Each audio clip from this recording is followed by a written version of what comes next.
Midterm election polls close in less than an hour, and Ohio will soon have a new governor. Plus, one 97-year-old woman may have a record for elections. And in sports, an Ohio player is on a watch list for National Performer of the Year. Newswatch starts right now. Broadcasting live from WOUB TV in Athens, this is Newswatch. People are waiting in lines across the country for the polls. Many have spoken out about the importance of voting. It's the midway point of President Donald Trump's 4-year term, and control for our Congress is up for grabs. Tonight's results will show if a majority of Americans are leaning left or right. Good evening. I'm Caitlin Coolidge. Thanks for joining us. For some people, it was their first time voting. Ohio freshman Mel Sickrell voted at the First Presbyterian Church in Athens today. She says she's excited to vote in her first election and hopes more people her age voted as well. Women a long time ago, they couldn't vote. They rallied, they went to voting stations, they wanted to vote, but now we can vote. So I'm thinking that if young people my age come out to vote, instead of thinking they won't make a difference, they're gonna make a difference. Well, no matter where you're from, if you can vote, if you have a voice, then it matters that you use it. Sickrell says she is planning on voting again in the primary election. And Sickrell wasn't the only excited first-time voter. I was really nervous, but it felt really good because I've been waiting for it for a really long time, and I just feel really important. I feel like I did something good today. And polls close in less than an hour here in Ohio. And some Ohio candidates made sure to show up to the polls. Republican nominee for governor Mike DeWine voted in Cedarville. Turnout is key for the governor race. DeWine faces Democrat Richard Cordray. Polls show the two statistically tied. Governor's races are always about the future. It's who's going to lead the state. And after the polls close and all the commercials are off, ultimately the next governor's got to pull people together. And the problems that we face in Ohio are Ohio problems. We're all Ohioans. The 71-year-old DeWine has relied on his long record of public service as a former lieutenant governor, congressman, and U.S. senator. The 59-year-old Cordray touts his record leading the Consumer Financial Protection Bureau. He's also a former state treasurer and an attorney general. Ohioans in Dayton jail will be allowed to vote today. A judge granted a temporary restraining order that allows them to cast ballots. This allows 2 people being housed in a Montgomery County jail to vote. However, a class action lawsuit on behalf of all jail voters in the same situation remains under consideration. And some students did not let school stop them from going to the polls. More than 25 youth-led activist groups joined together to launch the Walk Out to Vote campaign. The campaign encouraged students to leave school to cast their ballots. Young people at more than 500 high schools and colleges plan to participate in the effort. There are hundreds of House races, 35 Senate races, and governor's races in 36 states. But most Americans will have the man who is not on the ballot today, President Trump, on their mind. Corinne Kafia is in Washington with a look at the big picture. American voters getting a chance to show how they feel about the Trump presidency and GOP control of Congress. I'm hoping that people see what's going on and that they really take the time to come out and vote. President Trump's final push before Election Day came in Missouri on Monday, predicting he'll get blamed for Republican losses and no credit for GOP success. If we don't do so well tomorrow, they will put me on the ticket. If we do great tomorrow, they will say he had nothing to do with it. Like the rest of the country, the president waits and watches today as Americans decide whether Republicans will hold both chambers on Capitol Hill or Democrats grab a share of the power. While congressional Republicans wanted to make their case around the economy, President Trump zeroed in on immigration, a move that could prove harmful to GOP candidates in suburban districts in places like Virginia, Pennsylvania, and California, trying to attract moderates and independents. Democrats made their case around health care and character. Our leader with the biggest megaphone in the world is engaging in conduct unbecoming a president. It is beneath the office of the presidency. In addition to 435 House races and 35 Senate races, 36 governor's mansions are up for grabs today, too, with Republicans on defense in 26 of those states. In Washington, I'm Karen Kafa. Tonight, you can get local, regional, and national election results on all of WOUB Public Media's platforms. There will be a Facebook Live update starting at 8 p.m. and information throughout the night on Twitter and Instagram at WOUB Visual and Outlet. On TV, PBS will provide full primetime election coverage, and NPR will be on the radio, both starting at 8 p.m.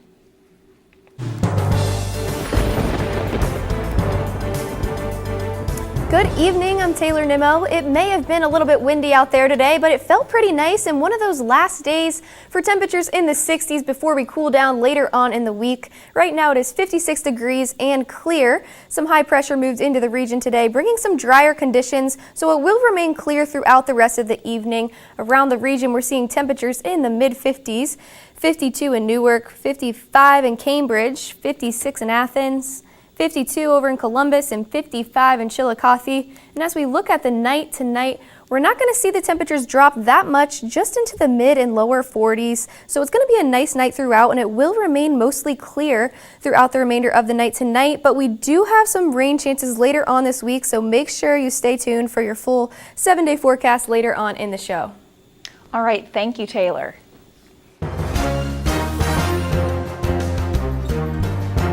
There's an update in an investigation of a dead body found in Galapagos Township wooded area.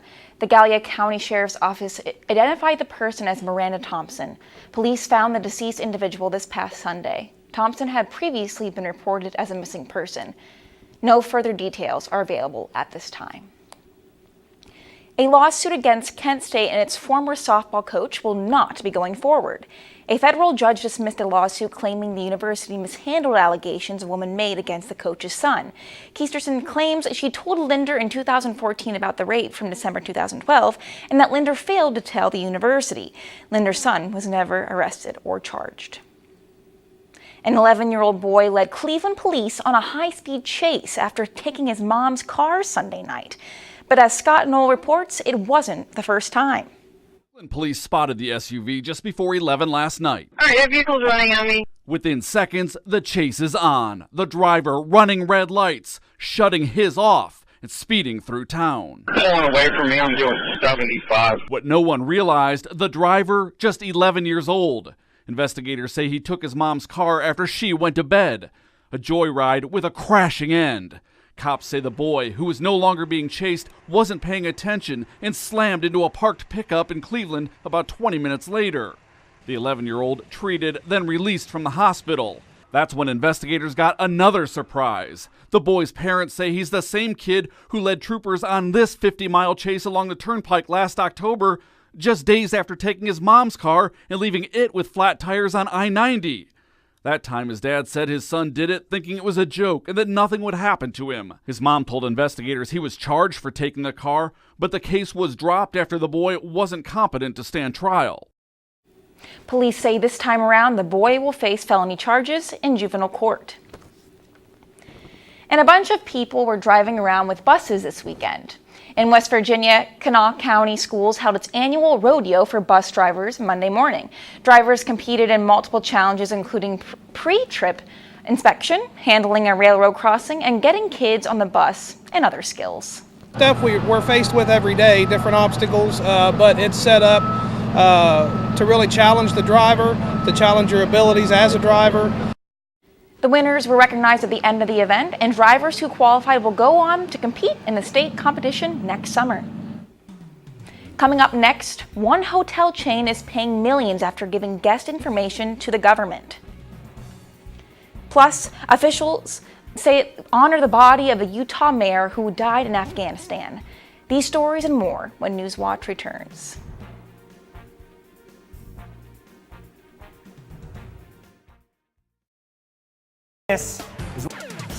This is what we've all been waiting for. The postseason is finally here. Many teams that made it this far are ready to rock. Yeah, it's win or go home for the guys on the gridiron, but Gridiron Glory still has a few more weeks before we end our season. Yeah, we'll have you covered through week 13, and there's still football to be played until then. Our social media team will have you covered. Twitter, Facebook, Snapchat, and YouTube content will keep you up to date. So, through all the excitement, remember there's nothing better than Friday nights and Gridiron Glory. This is a box that showed you a world beyond your own. It was just a box, But the world has changed, and so have we. And now the box can be almost any size or shape. And you decide what you want to explore. Anytime, any place. Break out of the box with PBS. I'm such a huge fan of PBS. For my entire life, it's been our window into a world of the arts that isn't available anywhere else on TV. We learn about our numbers and our letters and singing through music, through the incredible children's programming they have. And then we grow up and we get to see the world of the arts, whether it's ballet or opera or Broadway, and so many other amazing moments that you wouldn't get anywhere else except for PBS. I loved Ken Burns' series on the Civil War. It was deeply impacting. I love history. To have those stories told through these letters, through stories of love and loss, it rewrote the book on how to tell a story. When television was invented, there were a lot of people who had dreams about what it could do. I think PBS still aspires for and often succeeds at reaching the highest ideals of what television could be.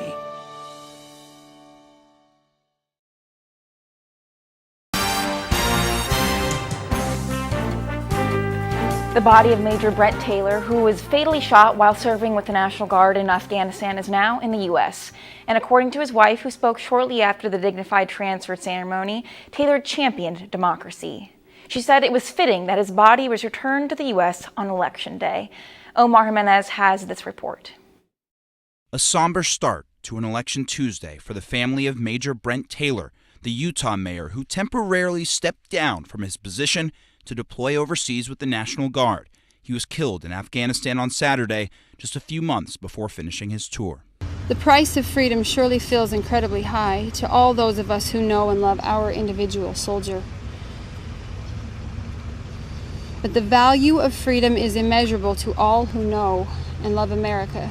In his final post on Facebook, Major Taylor wrote about the importance of voting and said, quote, "It was beautiful to see over 4 million Afghan men and women brave threats and deadly attacks to vote in Afghanistan's first parliamentary elections in 8 years." He was doing what he loved, serving a country he loved. One Afghan pilot who served with Taylor wrote his wife Jenny a letter saying he died on our soil, but he died for the success of freedom and democracy in both of our countries. And now, Brent Taylor's return to American soil comes perhaps at a fitting time, on an election day when his final wish is maybe truer than ever. He implored of us all. I hope everyone back home exercises their precious right to vote. I hope that we all remember that we have far more as Americans that unites us than that divides us.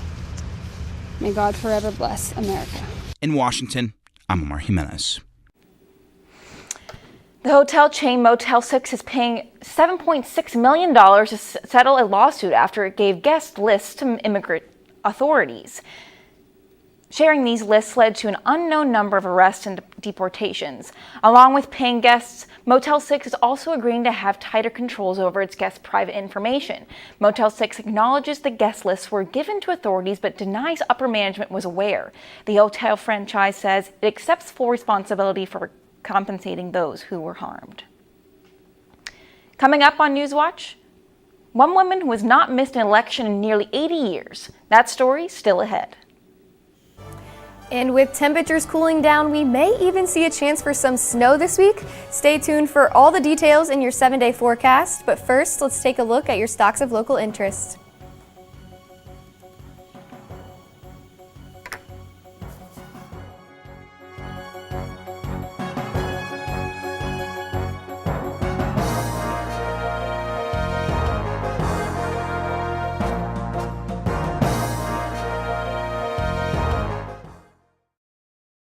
Is member-supported public television. WOUB is member-supported public television. Your contribution keeps WOUB available in your community. Become a member with a gift of $60 or more for access to stream more than 1,000 of your favorite PBS programs through WOUB Passport. Programs like Nature, Sherlock, and all episodes of Downton Abbey and Victoria. Pledge now at woub.org. And thank you. I love PBS because at the heart of everything PBS does is education. I use PBS not only in my home, but also in my classroom. It's kind of the idea of being the great equalizer for learning and for education. I'm a lifelong learner, and PBS has always been part of that journey for me. I love PBS because PBS supports teachers. They know what works for kids and what's best for kids, and that's why I love PBS. What are you doing? Possibilities. Your day is filled with them. Reach up, energy in the fingertips, collapse. TV, play Downton Abbey. And PBS helps everyone discover theirs.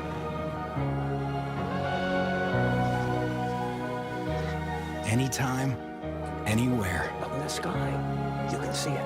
PBS, we're with you for life.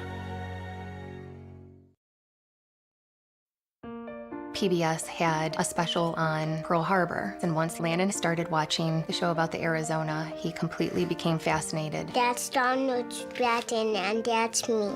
And then his Christmas wish this year was to meet Donald Stratton, one of the survivors from the Arizona. So good to see you, buddy. Everything that Landon has learned from PBS, it's immeasurable. This is for you. Thank you, big guy. He is living proof of the effect that PBS has had on his life.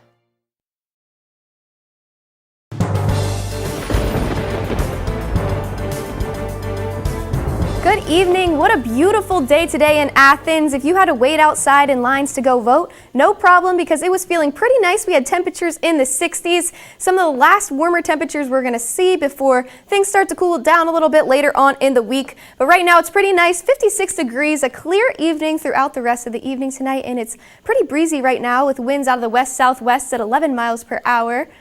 Around the region, we're seeing temperatures in the mid-50s, 55 in Chillicothe, 56 in Jackson, and 52 over in Columbus. Now, if we look at the almanac for today, we're just a little bit above average for the high and the low. High of 62 and a low of 41 today. 57 being the normal and 35 as the average low. And looking at our record temperatures, 1948 a record high of 78 degrees, and 1991 11 degrees. Now, as we can see for our sunset, we're seeing the sunset a lot earlier because of daylight savings this past weekend, so you may notice it's starting to get darker a lot earlier, and that's something to keep in mind if you're doing anything outside. Now, as we look at tonight, we're not going to see the temperatures drop too much, just down into the lower 40s by 5 a.m. It'll be 42 degrees and mostly clear. It'll be clear throughout the night tonight, so it's a nice night throughout the rest of the evening and into tomorrow morning. At your bus stop forecast, make sure the kids have a sweatshirt if they're heading off to school because it's going to be a cooler start than we've been seeing the past couple of days. 43 degrees in the morning and partly cloudy. Calm and cool start. Winds at 3 miles per hour, so it'll feel pretty nice out there.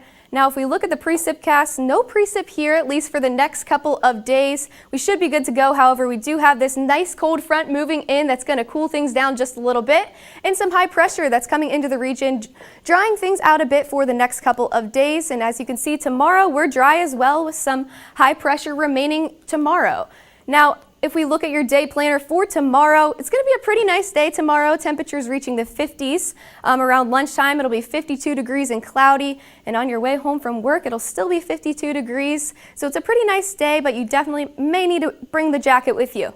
Now, looking at this weekend, we do have some rain on Friday. So keep that in mind if you do have any outdoor plans. Early on Friday and some scattered showers throughout the afternoon. But we should be cleared out for the evening with precip. However, it's going to be cold. We're going to see temperatures in the 30s and upper 20s. So make sure you get those winter coats out because you're going to start needing them pretty soon here. As we look at our 7-day forecast, we can see this dreaded polar plunge coming. We're seeing temperatures in the 20s and 30s. We're not ready for it yet. However, Saturday and Sunday will be nice after we get through that rain on Friday. It's going to be clear at least. Now, if we look at Tuesday, now I don't know if you can believe it quite yet. It's going to snow on Tuesday, so make sure you are prepared, and I don't know if you're ready for it quite yet. All right, Taylor, looks like I'm going to have to find my winter jacket pretty soon.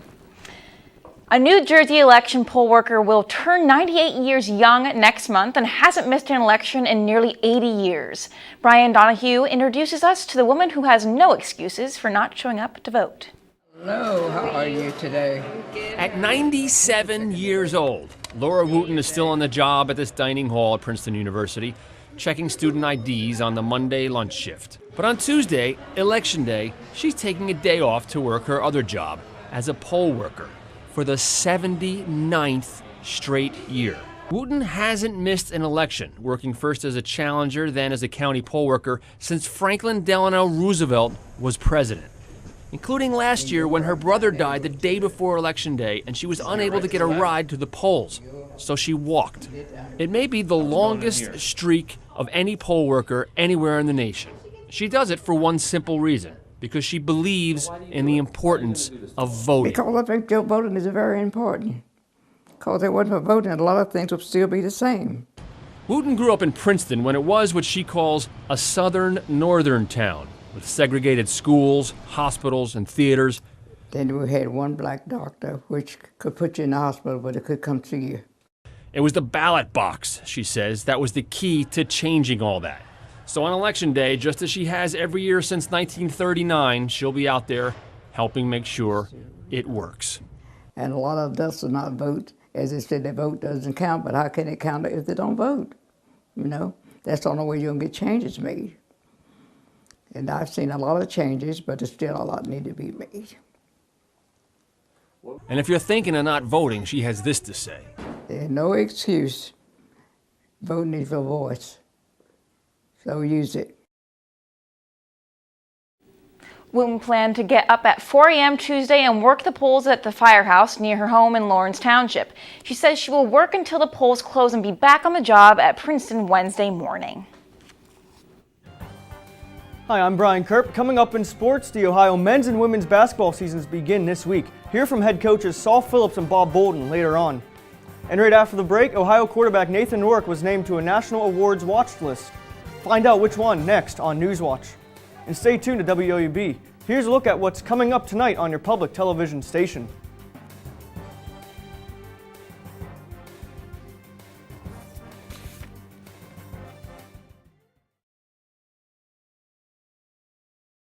This is a box that showed a world beyond your own. It was just a box, but the world has changed, and so have we. And now the box can be almost any size or shape. And you decide what you want to explore. Anytime, any place. Break out of the box with PBS. This is what we've all been waiting for. The postseason is finally here. Many teams that made it this far are ready to rock. Yeah, it's win or go home for the guys on the gridiron, but Gridiron Glory still has a few more weeks before we end our season. Yeah, we'll have you covered through week 13, and there's still football to be played until then. Our social media team will have you covered. Twitter, Facebook, Snapchat, and YouTube content will keep you up to date. So, through all the excitement, remember there's nothing better than Friday nights and Gridiron Glory. I'm such a huge fan of PBS. For my entire life, it's been our window into a world of the arts that isn't available anywhere else on TV. We learn about our numbers and our letters and singing through music, through the incredible children's programming they have. And then we grow up and we get to see the world of the arts, whether it's ballet or opera or Broadway, and so many other amazing moments that you wouldn't get anywhere else except for PBS. WOUB is member-supported public television. Your contribution keeps WOUB available in your community. Become a member with a gift of $60 or more for access to stream more than 1,000 of your favorite PBS programs through WOUB Passport. Programs like Nature, Sherlock, and all episodes of Downton Abbey and Victoria. Pledge now at WOUB.org. And thank you.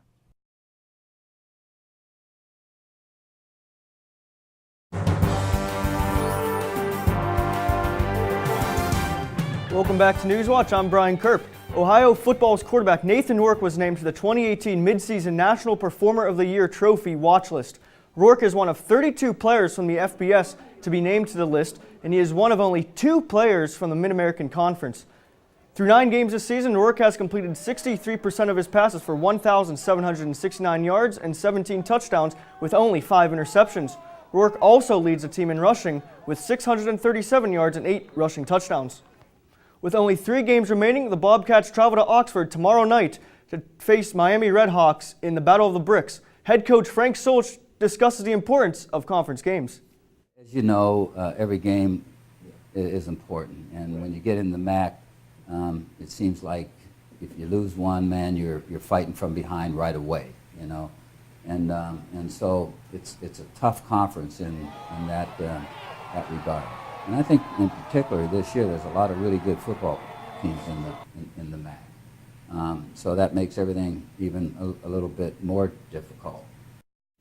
Even though it may not feel like it, basketball season is back. The Ohio men's basketball team opens up their regular season tomorrow as they welcome Wilberforce to the Convo. Head coach Saul Phillips discusses his overall impressions of his team as they begin their season.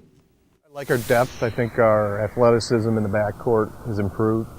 We're a much more physical presence on the glass than we were able to be last year with some of our limitations, injury-wise. I like us. I do. Now, again, you want to be careful not to overreact to an exhibition game, and you want to be careful not to overreact to anything so early in the season. But, you know, they checked off a lot of boxes as far as what you want to do well. They took care of the ball. We shot it at high percentage. The Ohio women's team starts a regular season on Sunday as they host UNC Wilmington at 1 p.m. Bobcats head coach Bob Bolden talks about what his team needs to improve upon before Sunday's game. I thought we did some nice things, and we weren't able to maintain that level of intensity that we needed to for 40 minutes, and we've worked on that a little bit. You know, rebounding needs to get better, and we'll continue to work on that. But mostly just being consistent and playing the same way for 40 minutes. Now on to the NBA. The Cleveland Cavaliers were in search of their second win of the season last night when they visited the Orlando Magic. We picked things up in the final minute. Cavs up 1. Kyle Korver gets the ball and then he turns it over. Evan Fournier is fouled on the play. He hits the first free throw, but he misses the second, and we are tied at 100. Now with 1.8 seconds left, the inbound to Fournier, a long 2, and he drains it. Magic defeat the Cavs at the buzzer 102-100. Cleveland falls to 1-9 on the season. I'm Brian Kerp, and that's it for sports. Over to you, Taylor. All right, thanks, Brian. Let's just take one last look at our weather for this weekend. Now, we do have some rain coming our way on Friday. That's going to start early on Friday and continue throughout the afternoon. We'll have some scattered showers, up to a 1/4 inch of rain, so make sure you have your umbrella if you're doing anything outside Friday. Now, your evening should be all right. It will be cloudy and cold, however. We'll see temperatures in the freezing, lower 30s and upper 20s on Friday evening. Now, taking a look at our extended forecast, we're going to see our temperatures drop significantly in the next couple of days. Now, we can even see Saturday and Sunday will be clear after our rain on Friday. Now, however, it will still remain cold early next week, but we're going to see some chances of snow on Tuesday. Can you believe it? The chances of snow are already here. Make sure you got your winter coat out because it looks like we're going to be needing it sooner than you might have thought. All right, Taylor, thank you. And that does it for our broadcast this evening. Thanks for watching. I'm Caitlin Coolidge. And remember, tonight you can get local, regional, and national election results on all of our WOUB Public Media's platforms. There will be a Facebook Live update starting at 8 p.m. and information throughout the night on Twitter and Instagram at WOUB Visual and Outlet. On TV, PBS will provide full primetime election coverage and NPR will be on the radio, both starting at 8 p.m. Have a great night.